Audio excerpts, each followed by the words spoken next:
Hi, இன்னைக்கு நான் உங்ககிட்ட டிஸ்கஸ் பண்ண போற டாபிக் ரொம்ப யூஸ்ஃபுல்லான, இன்ஃபர்மேட்டிவான ஒரு முக்கியமான டாபிக் இது. நிச்சயமா நம்ம ஒவ்வொருத்தரும் அவசியமா தெரிஞ்சுக்க வேண்டிய விஷயம். என்ன அப்படின்னா, மணி, பணம். இந்த பணத்த பத்தி தான் நம்ம இன்னைக்கு தெரிஞ்சுக்க போறோம். ஏன்னா, இன்னைக்கு நம்ம ஒவ்வொருத்தரும் தேடி ஓடிட்டு இருக்கிறது இந்த மணி தான், பணம் தான்.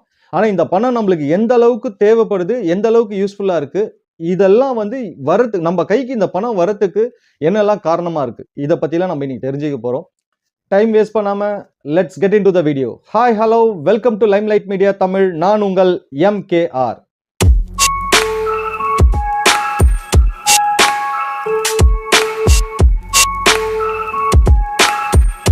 ஓகே, நம்ம கண்டென்ட்டுக்குள்ள போறதுக்கு முன்னாடி நான் உங்ககிட்ட சொல்ல வேண்டியது, இந்த மாதிரி இன்ஃபர்மேட்டிவான விஷயங்கள் நம்ம தெரிஞ்சுக்கணும், நம்மள சுத்தி நடக்கிற ஒவ்வொரு விஷயமும் உங்களுக்கு அப்டேட்டா தெரிஞ்சுக்கணும்னு ஆசைப்பட்டீங்கன்னா, நம்மளோட சேனலை சப்ஸ்கிரைப் பண்ணி வச்சுக்கோங்க. ஈச் அண்ட் எவ்ரி இன்சிடென்ட்டையும் அப்பப்போ உங்களுக்கு அப்டேட் பண்ணிட்டே இருப்போம். என்ன, சப்ஸ்கிரைப் பண்ணிட்டீங்களா? Shall we start now? அதுக்கு முன்னாடி ஒரு சின்ன டிஸ்க்ளைமர். நான் ஒரு ஃபினான்ஷியல் எக்ஸ்பர்ட்டோ இல்ல ஃபினான்ஷியல் அட்வைசரோ கிடையாது. எனக்கு தெரிஞ்சத, நான் கத்துக்கிட்டத, நான் படிச்சத இன்னைக்கு உங்களுக்கு ஜஸ்ட் ஃபார் எஜுகேஷனல் பர்பஸ் உங்களுக்கு நான் இதை டிஸ்கஸ் பண்ண போறேன்.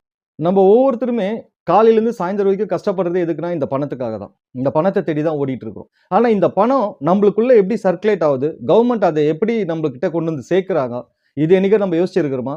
அஃப்கோர்ஸ் இன்னைக்கு நம்மளுக்கு இந்தியாவில் நிறைய கடன் இருக்கு. பட் இந்த கடன் எல்லாம் நம்ம ஈஸியா அடைச்சிடலாமே, ஏன்னா நம்ம தானே மணி பிரிண்ட் பண்றோம். நம்மளே நிறைய தேவையான காசெல்லாம் அடிச்சு தேவையான இடத்துல கொடுத்து நம்ம கடனை, இந்தியாவோட கடனை தீர்த்துட்டு நம்மளும் வல்லரசு ஆயிடலாமே. அதே மாதிரி நம்ம நாட்டில் நிறைய பாவர்ட்டி இருக்கு, வறுமை கோட்டு கீழே நிறைய பேர் இருக்கிறாங்க. ஸோ நிறைய காசை அடிச்சு எல்லாருக்கும் கொடுத்து ஒரு கோடி ரூபாய் அவங்கவுங்க பேங்க்ல போட்டு எல்லாருமே பணக்கார ஆகிடலாமே, இப்படியெல்லாம் நம்ம நினைச்சிருப்போம். நீங்க நினைச்சீங்களே இல்லையே தெரியல, நான் நினைச்சிருக்கேன் சின்ன வயசுல. அந்த மாதிரி நீங்க யாராவது நினைச்சிருந்தீங்கன்னா கமெண்ட் செக்ஷன்ல சொல்லுங்க. ஸோ இப்படியெல்லாம் நினைச்சிருப்போம். ஆனா ஏன் கவர்மெண்ட் இன்னைக்கு வரைக்கும் அப்படி செய்யல? ஏன் செய்யல அப்படின்னா அதுக்கு ஒரு ரீசன் இருக்கு. என்ன அப்படின்னு பாத்தீங்கன்னா, உங்களுக்கு புரியுற மாதிரி சொல்லணும்னா, இப்போ உங்ககிட்ட நீங்க வீடு கட்டணும்னு பிளான் பண்றீங்க. அதுக்கு பட்ஜெட் போடுறீங்க. அந்த பட்ஜெட்டோட காஸ்ட் வந்து ஒரு 50 lakhs, ஒரு 50 லட்ச ரூபா வருது. இந்த 50 லட்ச ரூபா நீங்க ரெடி பண்ணிட்டீங்க. உங்க கையில இப்போ 50 lakhs இருக்கு. ஆனா உங்ககிட்ட காசு இருக்கு, பட் வீடு கட்டுறதுக்கு டைம் இல்லை. அதனால நீங்க என்ன பண்றீங்க, இந்த 50 லட்ச ரூபா எடுத்து பீரோல வச்சிடுறீங்க. வச்சுட்டு ஒரு 2 வருஷம் கழிச்சு நம்ம பர்சனல் ஒர்க்லாம் முடிச்சுட்டு அதுக்கப்புறம் நம்ம இந்த ஒர்க்ல இறங்கலாம். ஸோ 2 வருஷம் கழிச்சு நம்ம வீடு கட்டலாம். 50 lakhs அந்த வீட்டுக்கு தேவையான பட்ஜெட் காசு அப்படியே பீரோல வச்சிடுறீங்க. ஓகே, இப்போ ஒரு 2 இயர்ஸ் கழிச்சு நீங்க அந்த ஒர்க்கை ஸ்டார்ட் பண்றீங்க.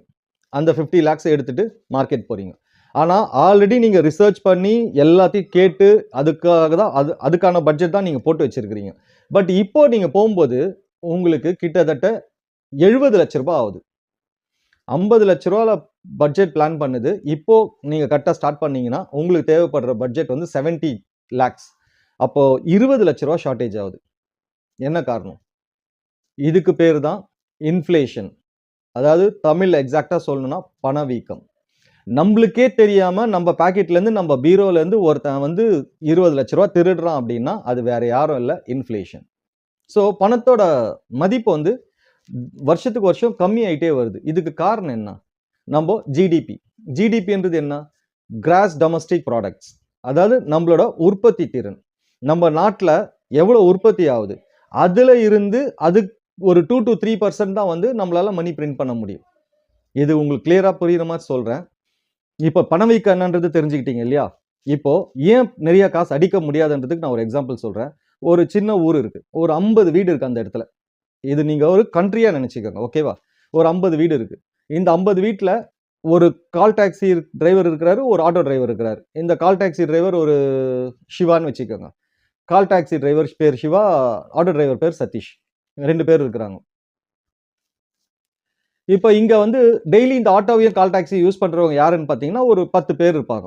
அந்த 50 ஹவுசஸ் இருக்கு இல்லையா, அந்த 50 வீட்டுல ஒரு 10-15 பேர் இதை ரெகுலரா யூஸ் பண்ணின்னு இருக்கிறாங்க. ஃபைன்.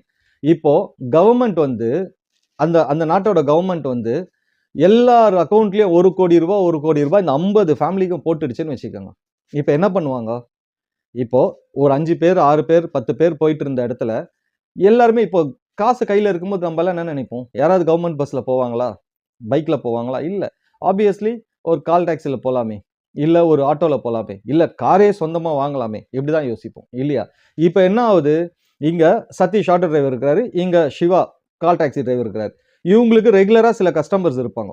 இப்போ அவங்க கூப்பிடும்போது இவங்க ரெகுலரா இப்போ வடபழனிலேருந்து வேளச்சேரி போறாங்க. ஒரு ரூ. 500 வாங்குறாங்கன்னு வச்சுக்கோங்க.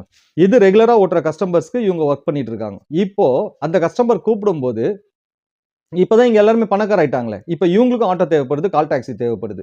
சோ இவங்க என்ன பண்றாங்க? ஆட்டோக்காரையோ இல்ல கால் டாக்ஸியோ கூப்பிடுறாங்க. இல்ல சார் எனக்கு ரெகுலர் கஸ்டமர் இருக்காங்க. நான் அவங்கள கூப்பிட போணும் அப்படின்னும்போது, நீ எவ்வளோப்பா வாங்குறாங்க? ரூ. 500 வாங்குறேன். இல்ல நான் ரூ. 1000 தரேன் வா. சோ ஆட்டோமேட்டிக்கா இங்க ரேட் ஏறுதுங்களா? இன்னொருத்தர் கால் பண்ணுவாரு. இல்ல நான் ரூ. 1500 தரேன் வா. ஏன்னா எல்லார்ட்டயுமே இங்க காசு இருக்குது. சோ இப்ப புரியுதுங்களா? எல்லார்ட்டயுமே காசு இருக்குது. எல்லாருக்குமே அந்த ஆட்டோ டிரைவர் தேவைப்படுறாரு. அந்த கால் டாக்ஸி டிரைவர் தேவைப்படுறாரு.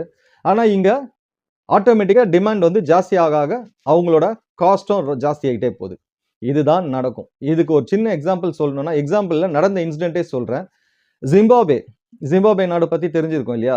1990ல என்ன பண்ணாங்கன்னா, அவங்களுக்கு நெறைய கடன் ஆயிடுச்சு. அந்த பிரைம் மினிஸ்டர் என்ன பண்ணாரு அப்டின்னா, நெறைய பணம் அடிச்சாரு. நெறைய பணம் பிரிண்ட் பண்ணி, அவங்களுக்கு தேவையான இருந்த கடனெல்லாம் அடைச்சுட்டாரு.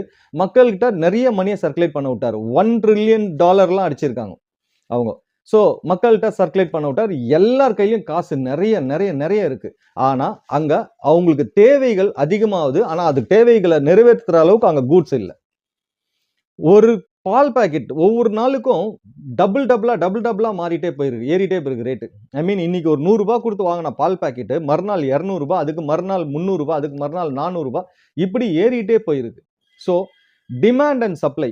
இங்க சப்ளை கம்மியா இருக்கு. டிமாண்ட் அதிகமா இருக்கு. அப்போ ஆட்டோமேட்டிக்கா அந்த ப்ராடக்ட்டோட காஸ்ட் வந்து ஏறிக்கிட்டே போகுது. ஏன்னா இங்க எல்லார்ட்டயுமே பணம் இருக்கு. எல்லாருக்குமே அது தேவைப்படுது. இதுதான் பிரச்சனை. சோ அதனால தான் அதிக பணம் அடிக்க மாட்டாங்க. இப்போ ஃப்ளைட் இருக்கு. நம்ம எத்தனை பேர் ஃப்ளைட்ல போணும்னு ஆசைப்படுவோம்? எல்லாருக்குமே ஆசை இருக்கும். ஆனா இன்னைக்கு அது பாசிபிளான்னு கேட்டா, காசு இருக்கிறவங்களுக்கு பாசிபிள். காசு இல்லாதவங்களுக்கு அது கொஞ்சம் கஷ்டம். இப்ப அதுவே எல்லார்ட்டயுமே காசு வந்துடுச்சு. அப்படின்னா, இங்க நம்மளுக்கு ஓடுற ஃப்ளைட் எல்லாம் பத்துமா? யோசிச்சு பாருங்க.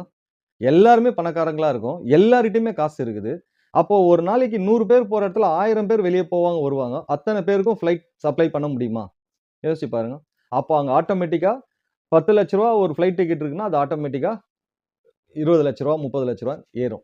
சோ இது மாரியான பிரச்சனைகள் வந்துச்சுன்னா, நம்பளால ஒண்ணுமே பண்ண முடியாது. பணவீக்கம். இப்ப நான் சொன்னேன்ல இன்ஃப்ளேஷன். இந்த இன்ஃப்ளேஷன் வந்து ரொம்ப அதிகமாயிடும்.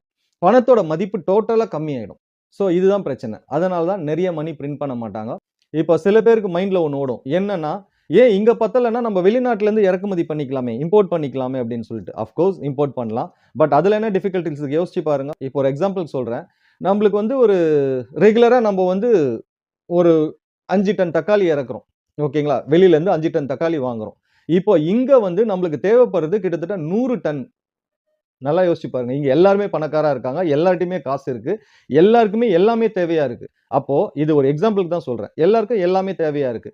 அப்போ இங்க தக்காளி வந்து நம்ம ரெகுலரா ஒரு 5 டன் இறக்கிக்கிட்டு இருக்கோம். இப்போ இங்க நம்மளுக்கு தேவைப்படுது 100 டன். இப்ப அந்த 100 டன் அவன் குடுப்பானான்னா, அவன் குடுக்க மாட்டான். ஏன்னா, அவன் நம்மளுக்கு ரெகுலரா குடுத்துட்டு இருக்கிறது 5 டன். இப்போ அடுத்த கண்ட்ரீஸ்க்குலாம் அவன் அதே மாரி சப்ளை பண்ணிட்டு இருப்பான். இப்ப அதெல்லாம் சேர்த்து எனக்கே குட்றா அப்படின்னு கேட்கும்போது, ஆட்டோமேட்டிக்கா அவனும் என்ன பண்ணுவான், இப்போ நம்மளுக்கு ஒரு டன் வந்து ஒரு ரூ. 1,00,000 குடுக்குறான் அப்படின்னா, இப்போ நம்மளுக்கு அப்போ அதோட ரேட் அப்படியே ட்ரிபிளாவோ, டபுளாவோ மாறிடும். சோ அப்ப என்ன யூஸ்? யோசிச்சு பாருங்க. நீங்க ரூ. 100 குடுத்து வாங்குறதும், இப்போ ரூ. 1,00,000 குடுத்து வாங்குறதும் ஈக்குவலா தானே போகுது. இதுதான் விஷயம். அதனால தான் அதிகமான மணி பிரிண்ட் பண்றது இல்ல. சோ இதுக்கு தான் டிபெண்ட்ஸ் அப்பான் த ஜிடிபி. நம்மளோட கிராஸ் டொமஸ்டிக் ப்ராடக்ட். நம்ம ஜிடிபிக்கு ஏத்த மாதிரி ரிலேட்டடா தான் நம்மளோட மணி பிரிண்ட் பண்ணுவாங்க. 2-3% எக்ஸஸா. அப்படி பிரிண்ட் பண்ணி சர்க்குலேட் பண்ணா மட்டும் தான் இந்த பிரச்சனைகள்லாம் வராது. நம்ம நாடு வளரணும், நம்ம வளரணும்னா அதுக்கு ஒரே வழி நம்மளோட ஜிடிபிய இன்கிரீஸ் பண்ணணும். அதாவது நம்ம இந்தியாவுக்குள்ள புரொடக்ஷன இன்கிரீஸ் பண்ணணும். அத எக்ஸ்போர்ட் பண்ணணும். இப்படி நம்ம பண்ணும்போது மட்டும் தான் நம்மளோட ஜிடிபி இன்கிரீஸ் ஆகும். எப்ப ஜிடிபி இன்கிரீஸ் ஆகுதோ, ஆட்டோமேட்டிக்கா நம்மளுக்கு வந்து நம்மளோட பணவீக்கமும் வந்து சால்வ் ஆகும். சோ ஒண்ணு மட்டும் நல்லா புரிஞ்சிருப்பீங்கன்னு நெனைக்கிறேன். நம்ம வளரணும்னா அதிகமான பணம் அடிக்கிறதுல எந்த யூஸும் இல்ல. நம்மளோட உற்பத்தி திறன் அதிகமாகணும். ஐ மீன் புரொடக்ஷன் வந்து அதிகமாகணும். அப்படின்னா மட்டும் தான் நம்மளோட கண்ட்ரி வந்து ஒரு வல்லரசா மாறும். சோ இந்த இன்ஃபர்மேஷன் கண்டிப்பா உங்களுக்கு பிடிச்சிருக்கும்னு நான் நம்புறேன். இந்த மாதிரி நிறைய இன்ஃபர்மேட்டிவான வீடியோஸ் உங்களுக்கு தேவை அப்படின்னா நம்மளோட சேனலை சப்ஸ்கிரைப் பண்ணி வச்சுக்கோங்க. நம்மள சுத்தி நடக்கிற ஒவ்வொரு விஷயத்தையுமே உங்களுக்கு அப்டேட் பண்ணிட்டு இருப்பேன். இது பத்தாம இந்த மாதிரி இன்ஃபர்மேட்டிவான விஷயங்களையும் உங்ககிட்ட நான் கன்வே பண்ணிட்டு இருப்பேன். ஸோ கண்டிப்பா சப்ஸ்கிரைப் பண்ணுங்க, மறந்துடாதீங்க.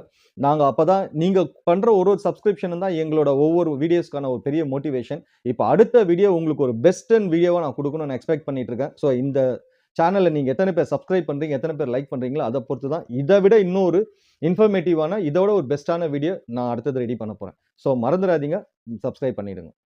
That's it for today. நல்லதை யோசிப்போம், நல்லதை பேசுவோம், நல்லதை செய்வோம், நல்லதே நடக்கும். பாய்.